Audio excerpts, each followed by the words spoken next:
Olá, gente, tudo bom com vocês? Aqui quem fala é o professor Margleison. Hoje nós vamos dar início às nossas aulas no nosso novo período letivo. Assim como foi proposto e já falado para vocês anteriormente, nesse primeiro momento nós vamos fazer uma revisão de alguns conteúdos que foram estudados lá durante o ano letivo passado. Então, a gente vai começar estudando lá o início do que vocês estudaram no ano passado a respeito da história. A gente vai estudar um pouco da questão da história. Então aqui a gente tem alguns conceitos importantes que a gente estuda lá no começo, para a gente dar início a esse período de revisão. Então a gente vai começar com a introdução lá aos estudos da história, a questão do que é a história, a disciplina de história em si que a gente estudou lá no iníciozinho do ano passado. A história é a ciência que estuda os homens em sociedade em qualquer tempo ou lugar. Então, o objetivo de estudar a história é conhecer a realidade humana em sociedade. Então, o centro do que a história vai estudar é basicamente o homem nas suas relações sociais. Então, aquilo que o homem faz em sociedade ao longo de todo o tempo histórico é aquilo que a história vai estudar. Então, o centro do objeto de estudo é o homem em sociedade, aquilo que ele faz é o que a disciplina vai estudar. O objeto da história são os homens, mais precisamente a ação humana que ele constitui, que são os chamados fatos históricos. Aquilo que o homem faz transforma em um fato histórico. Para estudar esse fato histórico, essa realização feita pelo homem ao longo do tempo, aí a gente vai ter o papel do historiador, é a pessoa responsável por estudar a história, para transformar a história em historiografia, que é a escrita da história. E esse historiador ele vai ter por base na sua produção historiográfica, na escrita da história em si, ele vai utilizar o que é chamado de fonte histórica. Fonte histórica é todo e qualquer material que possa dar informação sobre a sociedade em qualquer tempo e espaço.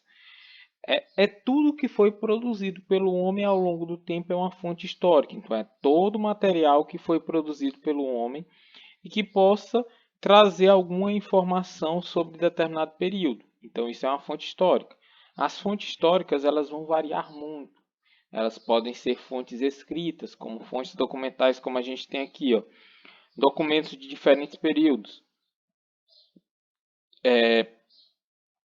Ela pode utilizar documentos em si, pode utilizar livros, revistas, nota em papel. Aqui a gente tem a escrita feita, chamada de escrita cuneiforme, feita em pedaços de pedra. A gente tem também documentos que não são escritos, que aí são outros tipos de fontes que podem ser utilizadas. Fontes materiais e imateriais. A pirâmide, as pinturas rupestres, as esculturas, as roupas, algo que foi produzido pelo homem, algum objeto, como uma ponta de flecha, uma fotografia. Hoje em dia pode-se utilizar o relato em si. Então, tudo isso pode ser caracterizado como uma fonte histórica. São bens da comunidade que sustentam a memória social, formando o patrimônio histórico, cuja função é preservar a identidade social. Então, aqui a gente tem vários desses exemplos. Quando a gente estuda história, um dos elementos principais que está interligado dentro do estudo da história é a questão do tempo e do espaço. O tempo e o espaço eles são fundamentais para a gente entender o estudo da história. O tempo, onde, período que aconteceu, o espaço, quando, aonde foi que isso aconteceu. Para me localizar um fato histórico, um fato que aconteceu, eu tenho que saber primeiro onde ele aconteceu e estabelecer um período. Porque senão a gente fica muito difícil de compreender. O homem está aí vivendo há milhares, milhões de anos, desde lá do seu surgimento. Então eu tenho que localizar o período que isso aconteceu, o tempo, para me facilitar o meu estudo, até para me conseguir entender o que estava influenciando naquele momento. E o espaço, aonde que isso está acontecendo? É aqui no Brasil? É lá na Europa? É lá na África?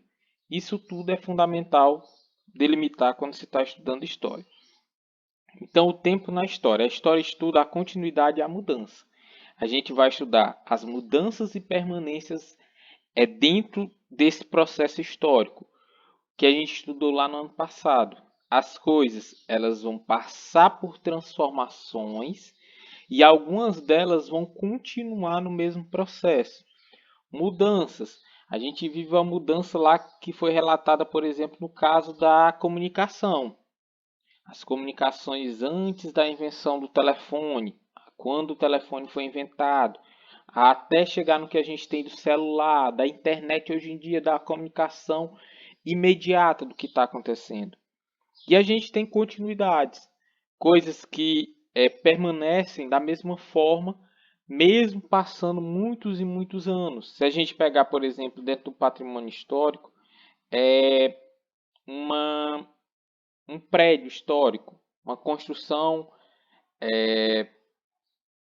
na cidade mais antiga do Piauí, a cidade de Oeiras. Lá tem prédio lá do início da fundação do nosso estado. Se a gente pegar brincadeiras que permaneceram, por exemplo, a amarelinha, brincar de amarelinha é uma permanência. Quando criança, a maior parte brincou, nossos pais provavelmente brincaram, nossos avós talvez também brincaram, então é uma permanência. E tem essas modificações, então a gente estuda as mudanças e permanências. O que é o tempo aqui dentro da história? O tempo é a dimensão da história. Nele situamos fatos, nele percebemos as mudanças, então ele é fundamental para esse estudo. E a gente tem que sempre situar, quando vai estudar a história, o período que a gente está estudando. É de 1500 a 1530, o período da pré-colonização do Brasil. É o período da pré-história, desde o surgimento do homem até a invenção da escrita. Então a gente tem que situar para que a gente possa entender essas mudanças e permanências. O tempo, ao longo do processo histórico, ele passou a ser delimitado, passou a ser marcado. Para isso, o ser humano ele utilizou de várias formas. Ele utilizava vela para contar o tempo, ele utilizava ampulheta. E aí ele surgiu a questão dos calendários. Calendários para contagem do tempo, divisão, facilitar a questão da localização em si no tempo. E aí vão surgir vários calendários. A gente tem o calendário cristão, que é o que a gente segue, estamos em 2021. Calendário judaico, no ano de 5.781. Calendário cristão inicia com o nascimento de Jesus. Calendário judaico, segundo o que eles acreditam, é a partir da criação do mundo por Deus. A gente tem o calendário muçulmano, está no ano de 1442, é o início lá da fuga de Maomé da cidade de Meca para Medina. A gente tem o calendário chinês, a gente tem vários calendários ao redor do mundo. A história é uma das referências de marcação do tempo em séculos. Então, para facilitar a questão do tempo histórico, o tempo histórico ele é um tempo mais longo. Então, quando a gente está se referindo a um tempo histórico, não é um fato que aconteceu ontem, é um fato que aconteceu há muito tempo. Então, estabeleceu-se que nessa contagem do tempo histórico, para facilitar, a gente utiliza-se a contagem em séculos. Até porque alguns fatos aconteceram muito tempo atrás, então é muito difícil a gente contar o ano em si. Então, para facilitar, é o século. Do ano 1 até o ano 100, a gente tem o século 1. O século começa com o ano 1 e sempre finaliza com o final aqui 0. O ano 101 até o ano 200 é o século 2. Ó. Início aqui finaliza com 1 e no final do século a gente finaliza com 0. Então, o ano 1001 a 1100 é o outro século. Então, a gente tem sempre essa contagem do tempo. Ele é importante para a gente se localizar. Outro fato que a gente estuda lá no começo do primeiro ano é a questão do homem em si. A discussão sobre a criação do ser humano. Aí a gente estuda as duas possibilidades mais levadas em consideração dentro da questão histórica sobre como o homem surgiu. O debate que existe entre o que é o criacionismo e o evolucionismo. Duas teorias que falam sobre o surgimento do homem. O criacionismo diz que o homem é resultado da criação de Deus. Então ele foi criado por Deus. É o que está escrito lá na Bíblia. O evolucionismo é uma teoria científica formulada basicamente se baseia nos estudos do Charles Darwin, que defende que o homem, assim como todos os seres vivos, eles são resultado de um processo evolutivo. O ser mais adaptado à natureza, ele vai conseguir sobreviver e vai conseguir passar isso para os seus sucessores.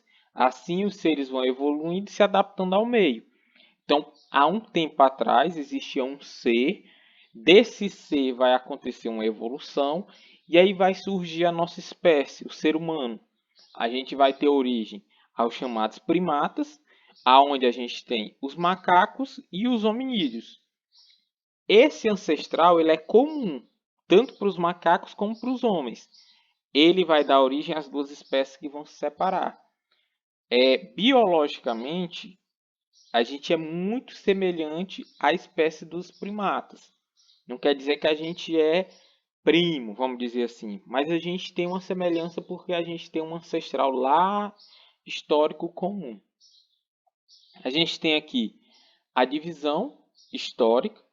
Como é feita essa divisão para facilitar na questão do tempo? Quando a gente fala em tempo, tradicionalmente estabeleceu-se a divisão histórica em períodos, agrupar em grandes períodos para facilitar o estudo, aonde dentro desse período não é que tudo era igual, mas utilizando a questão do estudo histórico basicamente europeu, a gente tem acontecimentos e pensamentos básicos que semelhantes, sem grandes rupturas. Então a gente tem os grandes períodos da história: a pré-história, Idade Antiga, Idade Média, Idade Moderna e Idade Contemporânea.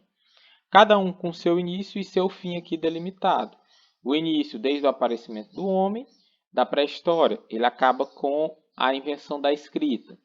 A Idade Antiga começa com a invenção da escrita, acaba com a queda do Império Romano. E assim a gente tem os outros até chegar no período que a gente está, que é a Idade Contemporânea. Dentro dessa questão da evolução do ser humano, olhando para a teoria evolucionista, que é a teoria científica que é mais aceita dentro do pensamento histórico, a gente tem que o homem passou por processo de evolução até a gente chegar hoje. Então ele tinha lá seu ser ancestral, que evoluiu, que vai dar origem à nossa espécie. Então a gente tem aqui a evolução que a gente passou. Australopithecus, Homo habilis. Australopithecus seria o primeiro que desceu das árvores. Homo habilis é o homem habilidoso, tinha habilidade com as mãos, passou a quebrar as pedras. Homo erectus passou a andar mais perfeitamente em pé. Homo sapiens Neandertal, ele já era mais inteligente, tinha um cérebro mais evoluído, só que ele tinha um corpo menor, mais forte. E a nossa espécie, que é o Homo sapiens sapiens, o homem duplamente inteligente, que a gente tem a capacidade de pensar, de distinguir o que é certo e o que é errado. Ou pelo menos deveria ter. Dentro da questão histórica, a gente tem como primeiro grande período o período da pré-história. Esse período da pré-história ele é dividido em três períodos: o Paleolítico, o Neolítico e a Idade dos Metais. Primeiro período, grande período da pré-história, é o período Paleolítico, também conhecido como Idade da Pedra Lascada, porque os homens utilizavam a pedra lascada nesse período. Basicamente nesse período a gente tem como características aqui principais: os seres humanos do período paleolítico, eles usavam instrumentos de pedra lascada, então eles quebravam pedras e essas pedras eles utilizavam como instrumento, como uma faca, como uma lança, para cortar algumas coisas. Então ele quebrava, a pedra ficava mais ou menos afiada e ele sabia utilizar. Eles eram homens nômades. O que é nômade? Ele andava de um local para outro se deslocando, ele não tinha moradia fixa, porque ele era um caçador e coletor. Ele aproveitava a caça e a coleta. Então ele aproveitava as frutas que tinha naquela região.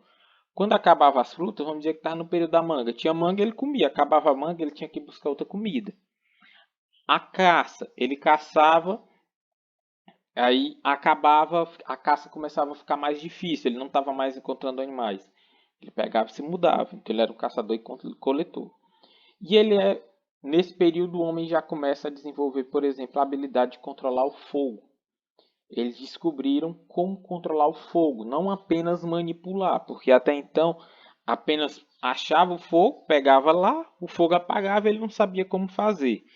Ele passou a descobrir, talvez ao quebrar as próprias pedras aqui para fazer seus instrumentos, as faíscas que saíam, ele aprendeu como fazer o fogo. E aí facilitou na alimentação, na proteção contra o frio, na proteção contra os grandes animais. Facilitou muito a vida deles. Segundo grande período é o período período neolítico, desculpa. Neo aqui é novo, nova idade dos metais, nova idade da pedra, desculpa. Lítico é pedra. Nova idade da pedra polida. Agora o homem passou não apenas a quebrar a pedra. Depois que quebrava, ele dava uma moladazinha como a gente faz com as facas. Ela ficava mais lisinha, mais amolada, mais adequada àquilo que ele precisava. Então os instrumentos passaram a ser polidos. O homem passou a ser sedentário. Ele passou a morar em um só local. Construíram-se as tribos, desenvolveram-se as tribos. Ele não precisava mais morar. Ele aprendeu a domesticar os animais, então ele conseguiu a controlar os animais e assim ele conseguia ter uma fonte de alimentação.